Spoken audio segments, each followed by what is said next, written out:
నమస్తే, welcome to వాయు news. ఈరోజు మనతో శివరుద్ర సాధువు గారు ఉన్నారు. మరి కొన్ని ధర్మ సందేహాల గురించి వారితో మాట్లాడి తెలుసుకుందాం. నమస్తే గురుగారు. నమస్కారం అమ్మా. ఎలా ఉన్నారు? ధర్మరక్షణలో పరమాత్ముడి పర్యవేక్షణ తల్లి. గురుగారు, ఎన్నో ధర్మ సందేహాలు ఎంతో మందిలో నివృత్తి అవుతూనే ఉంటాయి ప్రతిరోజు. బట్ మనం కొన్ని టాపిక్స్ తోటి ఈరోజు మాట్లాడుకుందాం. మొదటగా మనం తీసుకునే అంశం ఏంటంటే రుద్రాక్ష.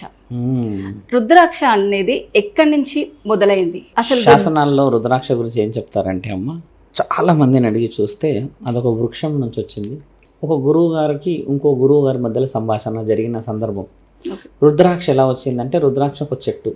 అంటే రుద్రాక్ష ఎలా వచ్చింది, అసలు దేనికోసం వచ్చిందంటే శివుడు ఏడ్చినప్పుడు కంట్ల నుంచి ఒక అక్షు పడడం చేత అది రుద్రరూపం ఎత్తినప్పుడు, అంటే రౌద్రం తండ్రి కోపంగా ఉన్నప్పుడు వచ్చింది అని అంటారు. అసలైన సంభాషణ అనేది మాట్లాడదాం. అంటే అది ఒక చిన్న సారాంశం లాగా మాట్లాడితే, మహనీయుడు ముఖంటే ఏం చేశాడంటే అమ్మ, ఒకప్పుడు ఆయన గారి పేరు కేవలం విశ్వాచారి మాత్రమే. విశ్వాచారి, ఆయన బ్రహ్మాండాధిపతి. దీంట్లో అర్థం కూడా చెప్తాం మీకు. ఆయన గారు వచ్చేసి ఈ ప్రకృతాంబకి పుట్టాడు. ప్రకృతాంబ ఎవరు? అసలు ప్రకృతికి పుట్టినవాడే, తల్లిదండ్రులు ఎవరు లేరు. విశ్వాచారి అని అంటే విశ్వానికి చారి. ఆయన చారి అనే వాళ్ళు ఎవరు? అందులో బ్రహ్మచారి ఉండవచ్చును, లేకపోతే ఇప్పుడు కొన్ని కులాలకు సంబంధించిన చూస్తూ ఉంటాం మనం, వడ్రంగులని అంటాం. ఇలా చిన్న చారీలు, పెద్ద చారి అని. మహాముఖ్యంటే ఏం చేశాడంటే అమ్మో, ఒకరోజు మానవ శరీరంలో జరుగుతున్న తప్పిదాలు ఏమిటి అని కనిపెట్టి చూస్తే, ప్రేమని బాగా వ్యక్తపరిచే అంతిమ ఆయుధం ఓన్లీ శారీరకమైన కలయిక మాత్రమే. మహాముఖంటే విశ్వాచారి కదా. ఇప్పుడు ఆయన గారు విశ్వాన్ని ఒక కోణంలో పరీక్షిస్తున్నప్పుడు, అంటే అబ్రబ్రహ్మ లోకం నుంచి మానవ లోకానికి ఆత్మసంధానం చేస్తున్న సమయంలో, తల్లి గర్భంలో నుంచి పిల్లలు పుట్టిన తర్వాత భవిష్యత్ అని, అమ్మ అని, నాన్న అని, తండ్రి అని, మామయ్య అని కొన్ని బంధాలను ఏర్పరచుకుంటూ వస్తూ ఉంటాడు కదా. ఇన్ని ఏర్పరచుకున్న వ్యక్తి జ్ఞాన సంపదను కోల్పోతాడమ్మా. జ్ఞాన సంపద అంటే the well matured document talks about well discussions.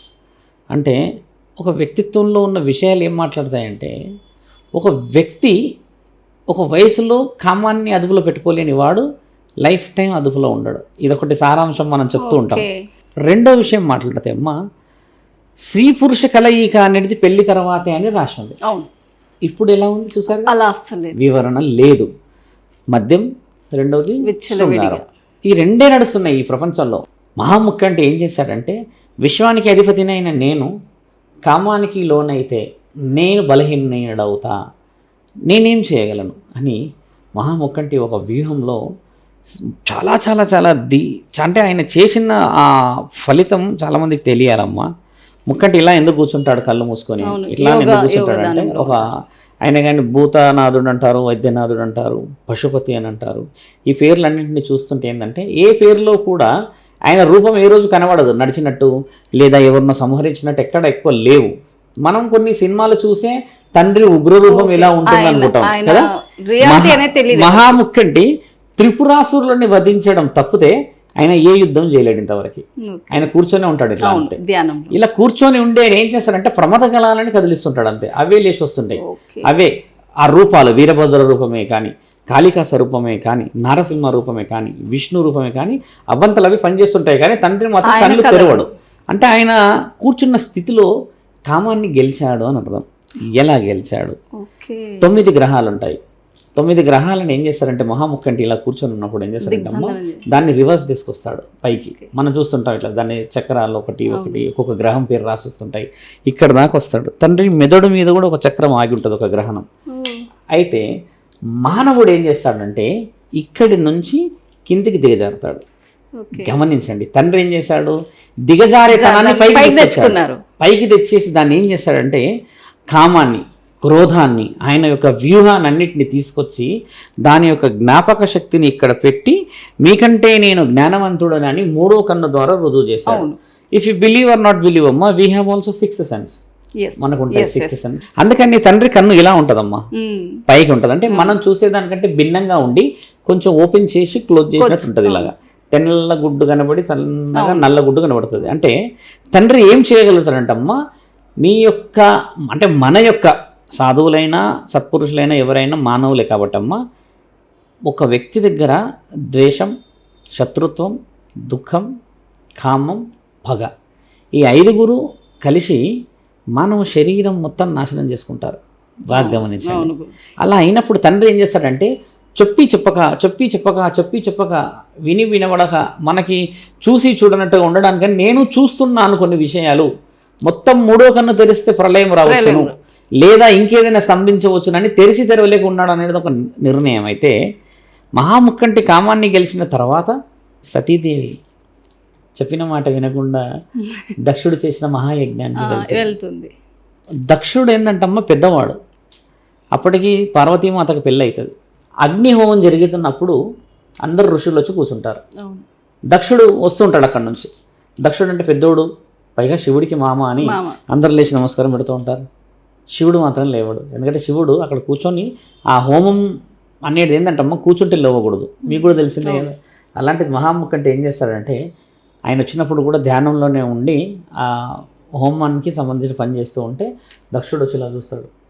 ఎంత అహంకారం, నా అల్లుడే నాకు మర్యాద ఇవ్వకపోతే ఈ సభలో విలువ ఎలా ఉంటుందని చెప్పేసి ఈయన పొగరు అనుస్తాను అని చెప్పేసి వెళ్ళి దక్షయజ్ఞం పెట్టి అందరూ పిలుస్తాడు.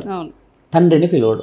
తల్లిని పిలవకపోతే చెలికత్తలంతా అమ్మకు వచ్చి చెప్తారు సంధ్యా సమయంలో, మాత ఈ విధముగా జరుగుతూ ఉంది, నాన్నగారు మహాయజ్ఞాన్ని పూనుకుండడం చేత మనకు మర్యాద లేకుండా పోయింది, మహాముఖంటికి ఈరోజు ఆహ్వానం లేదు అని అంటే అమ్మ తండ్రి మీద ప్రేమని చంపుకోలేక లేదు నాన్నగారు మర్చారేమో, మేమేం చేయాలి, నేను వెళ్ళి పలకరించి వస్తాను, పిలువు అని చెప్తాను అని చెప్పినప్పుడు తండ్రిని దగ్గరకు వచ్చి ఇలా వెళ్దాం అనుకుంటున్నాను నాదా అని అంటే తండ్రి అంటాడు పిలవని పేరంటానికి వెళితే అపవాద తప్పదు అని చెప్పి అన్నప్పుడు అమ్మ నవ్వుతుంది. నవ్వి ఏమంటుందంటే అపవాద నా మీద అపవాద పడిన, నన్ను ఎన్ని విధాలుగా వాళ్ళ ముక్కలు నరికినా నీ మీద మాత్రం అపవాద రాని అను ముక్కండి అని చెప్పి భర్తకు విలువిస్తుందమ్మ. తండ్రి అంటాడు వెళ్ళొద్దు పార్వతి అని అంటే కూడా అమ్మ లేదు నాన్న దగ్గరికి వెళ్ళి నేను మాటలతో వారి విషయ వివరణ సేకరిస్తాను, తర్వాత మిమ్మల్ని పంపిస్తాను రావాలి అని అంటే తండ్రి అలా కూర్చున్నప్పుడు పోయిన తర్వాత అక్కడ మాట జరగబోయేది జరుగుతుంది, మాట పెరుగుతుంది. భూతనాథుడు వైద్యనాథుడు విలువలేనివాడు, అలాంటి వారినా మీరు పెళ్లి చేసుకున్నారు, అది నాకే విలువలేని చాలా అమ్మని ఇబ్బంది పెడితే అప్పటికి అందరూ యజ్ఞం స్టార్ట్ చేయమంటారు. మిగతా దేవతలు కూడా వస్తారు అక్కడికి, యజ్ఞం స్టార్ట్ చేయండి అని మొదలు పెట్టండి అన్న సమయానికి నా నాథుడు అంటే 4 యాగాలకి 5 పంచభూతాలకి అధిపతి అయిన నా పరమశివుడు లేని ఒక ఈ యజ్ఞం మహాయజ్ఞమా, ఆయన లేని ఈ యజ్ఞం ప్రతిఫలమా? అన్నం ఇచ్చేది ఆయన్నే, అన్నం లేకుండా చేసేది ఆయన్ని, జీవం పోసేది ఆయనే, జీవం తీసేది ఆయన్నే, నీ తలరాత రాసేది ఆయననే, తలరాత మొత్తం మూసేది ఆయనే కదా. ఇన్ని చేసిన వాడే యజ్ఞ ఫలితాన్ని ఇవ్వగలడు. కాబట్టి తల్లి ఏం చేస్తుందంటే నానాదుడు లేని ఈ యజ్ఞంలో నేను కలిసిపోతాను, అమ్మ నించుండిపోతుంది. ఆ యజ్ఞం కాలుతుంది, అందులో తల్లి కాలిపోయి ఎలా కాలిందో అలాగే అమ్మ నించుంటుందమ్మ. నించున్నప్పుడు తండ్రి గట్టిగా అరుస్తాడు అక్కడి నుంచి, గట్టిగా పార్వతి ఎంత పని చేసావు అని చెప్పి అరిచినప్పుడు తండ్రి ఒక్కసారి ప్రమదగలాలని యాక్టివేట్ చేస్తాడు. అంటే వీరభద్రులని 4 పెద్దగా ఉన్న కాళిక మాతల్ని సృష్టించి యజ్ఞమంతా ధ్వంసం చేసిరండి అని పంపుతాడు. జటం తీసి ఒకసారి ఇలా కొడతాడు. కొట్టినప్పుడు ఎక్కడ నుంచి తండ్రి కొడతాడో అక్కడ వరకు భూమి చీల్చుకుంటూ పోతుంది. ఆ భూమి చీల్చుకుపోయిన ప్రాంతం ఏదో తెలుసా తల్లి? మీకు బాగా తెలిసిందే, ఇప్పుడున్న ద్రాక్షారామం ఆంధ్రాలో ఉంది కదా, ద్రాక్షారామంలోనే దక్షయజ్ఞం జరిగింది. దక్షయజ్ఞం పేరే ద్రాక్షారామం. దక్షయజ్ఞం అంటే దాని మొదటి పేరు దక్ష ఆరం. దాన్ని రాను మనో ద్రాక్ష పళ్ళు వేసి అలా వచ్చి ఈరోజు ద్రాక్షారామం భీమేశ్వరాలయం కొలువే ఉంటుంది, విశాలాక్షి మాత కొలువే ఉంటుంది. మహాపుణ్యం అది, దక్షుడు చేసిన మహాయజ్ఞశాల అది. ఇప్పుడున్న పురోహితులకు కూడా నాకు తెలిసి తెలియదు అక్కడ ఉన్న వాళ్ళకి, అంత ఘనమైన చరిత్ర. అలా ఉన్నప్పుడు తండ్రి వస్తాడు అక్కడికి. వచ్చి పార్వతీమాత ఎలా నుంచుందో అలా అమ్మ ఇలానే నుంచుంటుంది. తండ్రి వచ్చి అమ్మని ఇలా ఎత్తుకున్న బాధ కలిగిన సమయం మహాముఖంటి 3వ కంటి నుంచి వదులుతాడు ఒక కన్నీటి అక్షు. ఆయన గెలిచింది కామాన్ని, క్రోధాన్ని, ప్రతి ఒక్క విషయాన్ని గెలిచాడు కదా. ఆ 3వ కంటిని నేను త్రికాల జ్ఞానినైనా కూడా అంతటి జ్ఞానంతో నేను నిన్ను ఆపలేకపోయాను అని చెప్పేసి ఈ జ్ఞానంలో నుంచి వదిలిన మహా అక్షయ రుద్రాక్ష, ఒక రుద్రాక్ష పడుతుంది అక్కడ. పడిన తర్వాత అది మహావృక్షం అవుతుంది, అది వేరే విషయం. అలా అయిపోయిన తర్వాత పార్వతీమాత విషయం అక్కడికి ఆగిన తర్వాత మహాముఖండి యొక్క ఆ బాధను చూడలేక బ్రహ్మ విష్ణువులు ఏం చేయాలో పాల్గొని సందర్భంలో ఆ యొక్క సుదర్శన చక్రం తీసి తండ్రి వదులుతాడు. వదిలేస్తే అమ్మ ముక్కలు ముక్కలు ముక్కలు ముక్కలు అయితే తండ్రి పట్టుకోలేకపోతాడు. 64 ముక్కలు అవుతుంది. 64 మొత్తం 64. 18 అత్యంత ముఖ్యమైన ప్రాంతాల్లో పడుంటే మిగతా ముక్కలు ఏవైతే మీరు అన్నారో శరీర భాగాలు ఇప్పుడున్న అత్యంత విలువైన శక్తిపీఠాలు. ఈరోజు నుండి శక్తిపీఠంలో జోగులాంబలో పనులు పడ్డాయి. జోగులాంబ శక్తిపీఠమే. మళ్ళీ రేణుకా అని మనం ఇక్కడ పలకరిస్తాం అమ్మవారిని కదా, ఆమె శక్తిపీఠం. ఆమె వచ్చేసి వెస్ట్ బెంగాల్లో ఉంది, కలకత్తా ఉంది, నాలికబడ్డ ప్రాంతం. ఇప్పుడు అలాగే పుస్తలబడ్డ అంటే ఈ మెడబడ్డ ప్రాంతం వచ్చేసి మన మల్లికార్జున ఆలయం. ఇలా ఒక్కొక్కటి ఉన్నది కదమ్మా. అలా 64 శక్తిపీఠాలు ఉన్నాయి మన దగ్గర. అక్కడనే కట్టిన గుడిలు. అలా కట్టిన గుడి కూడా వరంగల్ భద్రకాళి. అలా వచ్చిన గుడిలు. వీళ్ళంతా పెద్దోళ్ళు, సీనియర్స్ అంటారు వీళ్ళందరూ. ఇలా వచ్చిన దాంట్లో 18 శక్తిపీఠాలు ఎందుకు విలువైనవి అంటమ్మా, అత్యంత ముఖ్యమైన భాగాలు పడ్డ ప్రాంతం అది. అలా వచ్చేది. ఇప్పుడు చాముండేశ్వరి ఆలయం ఉంది బెంగళూరులో, అమ్మవారి వెంట్రుకలు పడ్డ ప్రాంతం అది. పెద్ద పీఠం అది, 18 పీఠాలు అవి. అక్కడ దసరా చూడడానికి ఎంత కన్నుల ముచ్చటగా. దసరా అంటేనే దసరా, నెల రోజులు చేస్తారు పండగ. మనం ఇక్కడ 10 రోజులు బతుకమ్మలు ఆడతాం. అక్కడ ఏం ఆడతారు తెలుసా, వాళ్ళు ముమ్మాటికి 30 రోజులు చేస్తారు. చాలా బలంగా చేస్తారు. అంటే మనల్ని తక్కువ అని కాదు, పండుగల ప్రత్యేకత చెప్తున్నాము. మన ప్రాంతం యొక్క సంస్కృతి బతుకమ్మే కాబట్టి ఇది వేరు. అలా అయినప్పుడమ్మా తండ్రి ఏం చేస్తాడంటే, నా పార్వతిని నేను మళ్ళీ చూడాలి, అప్పటిదాకా నేను భూలోకాన్ని కానీ ఏ లోకాన్ని కూడా చూడనేని తండ్రి అలిగి వెళ్ళి కూర్చున్న ఒక కొండ కోటప్ప కొండ. అది ఎక్కడుంది కోటప్ప కొండ? త్రికోటేశ్వరాలయం మన ఆంధ్రాలోనే ఉంది. ఎంత మహానీయుడి ముక్కంటి. మన దగ్గర ఉన్న పీఠాల గురించి మీకు మాటల్లోనే చెప్తున్నాము. అలా తండ్రి అమ్మ పార్వతీమాత అమ్మ ఏం చేస్తుందంటే, మళ్ళీ గౌరీమాత లాగా పుట్టి 18వ ఏట పరమశివుడిని చేరేంతవరకు తండ్రి అక్కడి నుంచి లేవాడు. ఇట్లనే కూర్చొని ఉంటాడంట. అక్కడ 18 సంవత్సరాలు ఉన్న తర్వాత అమ్మ పుట్టింది అని తెలిసిన తర్వాత తల్లిని పెళ్లి చేసుకోవడానికి వస్తాడు కదా. ఇది గౌరీ ఇంట పుట్టిన మహా పంట. ఈ ప్రేమికుల జంట నిండు నూరేళ్ళు 1000 జన్మలకు ఉండాలని ఆశీర్వదించిన వాడు అదే దక్షుడు, ఈ జన్మలో తండ్రి. అంటే ఇంత వివరణగా ఉన్న శాస్త్రంలో రుద్రాక్ష పాత్ర ఏ విధంగా ఉందో చెప్తున్నాం. దాని వెనకాల ఇంత అంతరార్థం ఉన్నది. ఇంత అర్థం లేకుండా రుద్రాక్ష చిన్న విలువ చేసేస్తారు. ఈ విధంగా ఒక రుద్రాక్షని ఎవరు వేసుకోవచ్చు అంటమ్మా, త్రికాల బ్రహ్మచారులే వేయాలి. ఏకముఖి రుద్రాక్ష ఎవరు పడితే వాళ్ళు వేయకూడదు. సాధువులు, సత్పురుషులు, సిద్ధయోగులు, సిద్ధ పురుషులే వేయాలి ఏకముఖి రుద్రాక్ష. అసలు రుద్రాక్షలు ఎన్ని డిఫరెన్స్ ఉంటాయి? చెప్తాం. 32 రకాల డిఫరెన్సెస్ ఉంటాయి. 22 రకాల రుద్రాక్షలు వాడుకలో ఉన్నాయి. అందులో ఓన్లీ 5 రకాలయే మనం ఎక్కువ శాతం వాడతాం. ఏకముఖి సిద్ధ పురుషులు ఎందుకు వేయాలంటమ్మా, ప్రాణం ఉన్నా శివుడికే, ప్రాణం పోయినా శివుడికే అనుకున్న వాళ్ళే వేయాలి. అది కేవలం అఘోరాలు, నాగసాధువులే వేస్తారు. నెక్స్ట్ ఇంకోటి మన దగ్గర చూడండి, పంచముఖి రుద్రాక్ష ఎక్కువ పలుకుతుంది మన దగ్గర.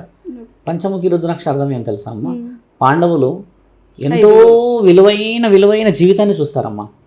కానీ వాళ్ళు చూడండి, ఒక శాపానికి ఆ జూదంలో అడవి పాలవుతారు. ఓ రోజు సంధ్యా సమయంలో తల్లి ఏం చేస్తుందంటే మాత పడుకునేప్పుడు ఈ కొంగు ఉంటుంది కదా, ఆ కొంగు 5 కొడుకుల మీద వేసి ఇలా పడుకుంటుందంట. పడుకున్నప్పుడు అమ్మ ఏమడుగుతుందంటే, పరమశివుణ్ణి నిన్ను నమ్ముకున్నందుకు జీవితం ఇలా ఇచ్చావా, రాజ్యం పోయింది, రాజుల లాంటి నా కొడుకులు ఈరోజు అడవిల పాలయ్యి రాళ్ళల్లో పడుకున్నారుగా, ఇకనైనా మీరు శాంతించి మాకు అవకాశం ఇచ్చి ప్రాయశ్చిత్తాన్ని ఇవ్వగలరా మహాముఖంటి అని అంటే ఆమె శివుడి భక్తురాలు ఆవిడ. తండ్రి ఒకసారిగా ఆ వెన్నెల, ఆ రోజు పౌర్ణమి ఉంటుందమ్మా, ఆ వెన్నెలలో తండ్రి వచ్చి నించుంటాడంట అడవిలో. వచ్చి నించున్నప్పుడు వాళ్ళు ఇట్లా పడుకున్నాడు చూస్తాడంట. చూసి దేవుళ్ళు, రాజులు, పురుషులు అంత జీవితం అనుభవించాల్సిన వాళ్ళు ధర్మం కోసం ధర్మయుద్ధంలో జూదంలో వెనక్కి జరిగి, ఆ ధర్మయుద్ధంలో జూదం కూడా అదొక గూడుపుటానమైన జూదం, నిజమైన జూదం కాదు అది. అది అందరికీ తెలిసింది. శకుని మహారాజు శకుని చేసింది పెద్ద ఉంటే యక్షకలు. అయితే ఆయన గారు ఏం చేస్తారంటే అవన్నీ గుర్తు చేసి తండ్రి 5గురిని చూసి కన్నీటి ఆ అక్షులు 5 సార్లు వదులుతాడు. 5 సార్లు పడ్డప్పుడు వచ్చినదే పంచముఖి రుద్రాక్ష. ఒక్కసారి వదిలింది తర్వాత 5 ముఖాల రుద్రాక్ష వచ్చిన తర్వాత ఎవరికైతే అవకాశాలు జీవితంలో కూడా అప్పులే ఉంటాయి, ఎమోషన్సే ఉంటాయి, ఎన్నో గొడవలు ఉంటాయి చూడమ్మా, కుటుంబ బాధ్యతలు ఉన్న వాళ్ళు వేయాలి 5 ముఖాల రుద్రాక్ష. ఎందుకు వేయాలి? మనకి మానవ శరీరంలో ఏంటంటే మరణ గండాలు ఎక్కువ ఉంటాయి. పోతూ మనం మామూలుగా స్కూటీ మీద పోతే కూడా గుద్దొచ్చు, లేదంటే మనం నిలబడ్డ కాడ మనమే పడిపోవచ్చు, చేయొచ్చు. ఏదైనా జరిగిపోవచ్చు. అంటే మనకేంటంటే మల్టిపుల్ ఆప్షన్స్ కావాలి. Multiple options. ఈ రుద్రాక్షకి అర్హత సంపాదించగలిగిన శక్తి ఎవరు? మహాముఖండి. మహాముఖండి నీకు సహాయం చేయనీకి రావాలి అని అంటే ఆయన దగ్గరికి ఒక సిగ్నల్ పోవాలి. ఆ సిగ్నలే నీ రుద్రాక్ష. అంటే అందులో ఉండేది ఎవరు? అసలైన రుద్రాక్షలో ఒక రుద్రాక్ష ఏకముఖి అంటే ఒక విత్తనం ఉంటుంది అందులో. You can break it also. నేను చూపిస్తాను. పెద్ద రుద్రాక్ష వేసాను. ఇప్పుడు ఇది ఉంది కదమ్మా, దీన్ని బ్రేక్ చేస్తే దీని లోపల ఒక విత్తనం ఉంటుంది. అది ఏకముఖి రుద్రాక్ష. అలా కాదు, అట్లా ఉండదు. ఇది చూడండి, ఇది పంచముఖిది. 5 ముఖాలు, ఇందులో 5 విత్తనాలు వెళ్తాయి. ఏకముఖిలో ఒకటే విత్తనం వెళ్తుంది. ఇప్పుడు ఇది చిన్నది ఉంది కదా, ఇది చూడండి, ఇది ద్విముఖి, ఓన్లీ 2. ఇది 2 విత్తనాలు వెళ్తాయి. ఇందులో కొట్టి చూస్తే వెళ్తాయి, 2 విత్తనాలు వెళ్తాయి. అలా విత్తనం వెళ్ళిందే ఒకప్పుడు చూసేవాళ్ళు. ఒకటి ఏంటంటే 2 కాయిన్స్ మధ్యలో పెట్టి అది తిరుగుతూనే ఒరిజినల్ అని ఒకటి అంటారు. పాలు పోసినప్పుడు పైకి రావడం అని కొన్ని మన దగ్గర ఐడెంటిఫికేషన్స్ ఉన్నాయి. అది ఉన్నాయి, అది వాస్తవము. అయితే తండ్రి మీరు అన్నట్టుగా ఆ రుద్రాక్ష విషయంలో నిన్ను కాపాడాలి అనన్న ఒక నమ్మకం పెట్టుకున్నప్పుడే కదా ఆయన రాగలడు. మెసేజ్. ఇప్పుడు నువ్వు ఏకముఖి రుద్రాక్ష పెట్టుకుంటే తండ్రి రావడానికి కూడా ఒకటే దారి ఉంటుంది. ఒకటే దారిలో ప్రాబ్లంలో పడితే ఇంకొక ప్రాబ్లం, ఇంకొక వే నుంచి నీకు సొల్యూషన్ దొరకాలి. అంటే you have to be a multiple doors. ఇక్కడ నెగిటివ్ ఉంది అంటే ఇక్కడ పాజిటివ్ ఉంది, ఆయన వెనుక దారి నుంచి వెళ్ళొచ్చు అంటే ఇప్పుడు నీకున్న ఒకటే దారిలా మరి నిన్ను ఎలా కాపాడగలుగుతాడు ఆ దారి మూసుకుపోయినాక? కాబట్టి పంచముఖి కుటుంబాల్లో ఉన్న వాళ్ళు మాత్రమే వెయ్యాలి. ఎందుకంటే కుటుంబంలో చూడమ్మా బాధ్యతలు ఉంటుంది, భార్య ఉంటుంది, పిల్లలు ఉంటారు, సంసారం ఉంటాయి, rent, finance, everything is depended on అస్.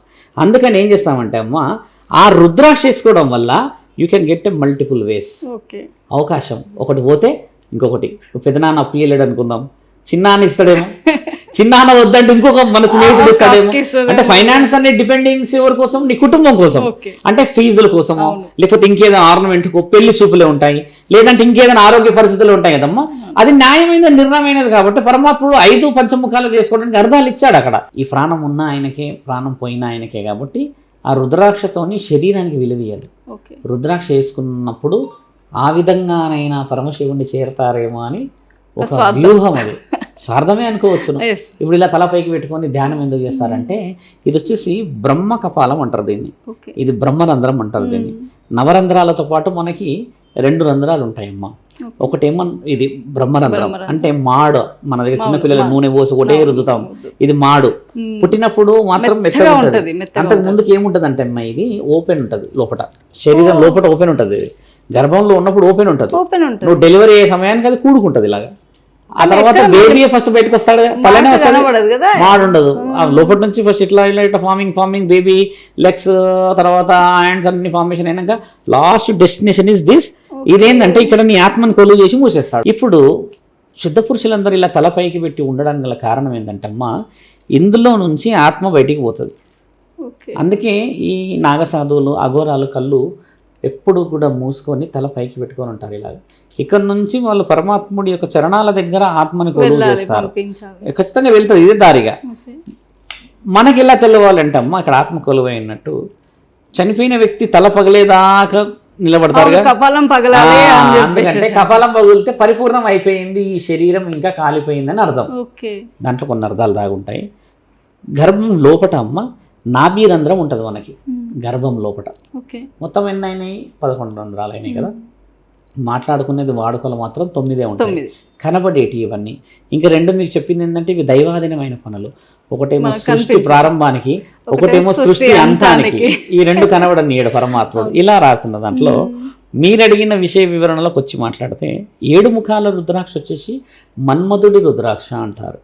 మన్మధుడి రుద్రాక్ష అనే ముందు మనం ఎలా చెప్పొచ్చు అంటమ్మా, మన్మధుడు మహాముఖంటి ధ్యానంలో ఉన్నప్పుడు ఇద్దరు, రతీదేవి మన్మధుడు ఇద్దరు సంధ్యా సమయంలో ఇక వాళ్ళు ప్రేమని పంచుకుంటూ చూసుకుంటూ ఆ కోలాహలం ఆనంద సమయంలో ఆయన అక్కడ ఉన్నప్పుడు కొంచెం భంగం కలిగిస్తారు. ఒక మన్మథ బాణం వేసి తండ్రిని చాలా తీవ్రంగా ఆగ్రహం వ్యక్తపరిచి ఒక్కసారి భస్మం చేస్తాడు. రతీదేవి వచ్చి బాధపడుతుంది. రతీదేవి తండ్రికి చాలా భక్తురాలు ఉంటుంది.